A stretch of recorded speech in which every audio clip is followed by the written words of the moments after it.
Andhra Pradesh assembly ఎన్నికల ఫలితాల్లో YCP ఘోర పరాజయం పాలైంది. టీడీపీకి 135, బీజేపీకి 8, జనసేన 21 సీట్లలో స్పష్టమైన ఆధిక్యాలు సాధించి కూటమి ప్రభుత్వ ఏర్పాటుకు సిద్ధమవుతోంది. అధికార వైసీపీ కేవలం 11 స్థానాలకే పరిమితమైంది. జగన్ కేబినెట్లో పనిచేసిన మంత్రులు కూడా ఓడిపోయారు. ఫలితాల సరళిని గమనించిన పలువురు మంత్రులు కౌంటింగ్ కేంద్రాల నుంచి అర్ధాంతరంగా బయటికి కూడా వెళ్లిపోయారు. ఎన్నికల ఫలితాలు అనుకూలంగా రావడంతో టీడీపీ అలాగే బీజేపీ, జనసేన కార్యకర్తలు సంబరాలు చేసుకుంటున్నారు.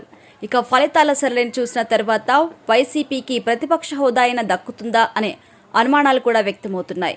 ఆ హోదా రావాలంటే కనీసం 18 మంది ఎమ్మెల్యేలు గెలుపొందాలి. ఇప్పటి వరకు వెలువడిన ఫలితాల్లో 11 స్థానాల్లోనే ఆ పార్టీ ఆధిక్యంలో ఉంది. ఇక అసెంబ్లీ ఎన్నికల్లో వైసీపీ ఘోర ఓటమికి గల కారణాలు చూసుకున్నట్టయితే ఏపీలో అభివృద్ధి నినాదం ముందు వైసీపీ సంక్షేమ మంత్రం పనిచేయలేదు. అప్పులు తీసుకొచ్చి మరీ వెల్ఫేర్ స్కీమ్లకి జగన్ బటన్ నొక్కితే ఓట్లను మాత్రం రాబట్టుకోలేకపోయారు. 2019లో అధికారంలోకి వచ్చినప్పటి నుంచి సంక్షేమంపైనే ఫోకస్ పెట్టింది వైసీపీ ప్రభుత్వం.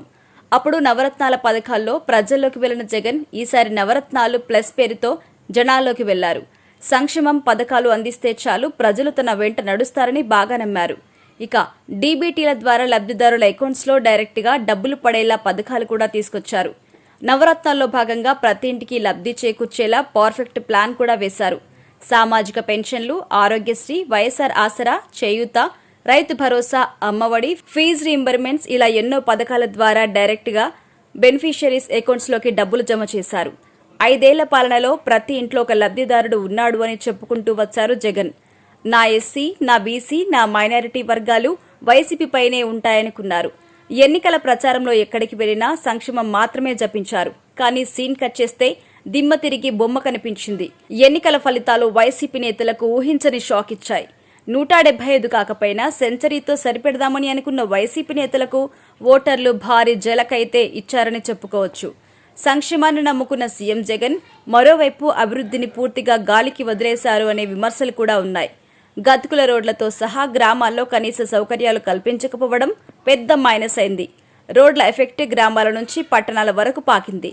యువతకు ఉద్యోగాలు కల్పించలేకపోయారనే విమర్శలు కూడా ఉన్నాయి. వాలంటీర్లు ఉద్యోగాలే పెద్ద ఉద్యోగాలు అన్నట్టు చేసిన హడావిడి జగన్ ఓటమికి కారణంగా కూడా చెప్పుకోవచ్చు. ఇక పంచాయతీలకు నిధుల విషయంలో నిర్లక్ష్యం చేశారని ఏకంగా వైసీపీ సర్పంచ్ కూడా ఆరోపించారు. సంక్షేమం పథకాలు అమలు చేసినా కనీసం ఒక్క పరిశ్రమను కూడా ఏపీకి తీసుకురాలేదు అని ప్రభుత్వాన్ని విపక్షాలు టార్గెట్ చేశాయి. ఎన్నికలకు ముందు విశాఖలో పెట్టుబడుల సదస్సు నిర్వహించినా అంతగా ఆకట్టుకోలేకపోయింది. ఇక 3 రాజధానుల అభిప్రాయం కూడా వైసీపీకి కొంప ముంచిందనే చెప్పుకోవచ్చు. ఇక ఈ కారణాల చేత వైసీపీ ఓడిపోయిందని చెప్పొచ్చు.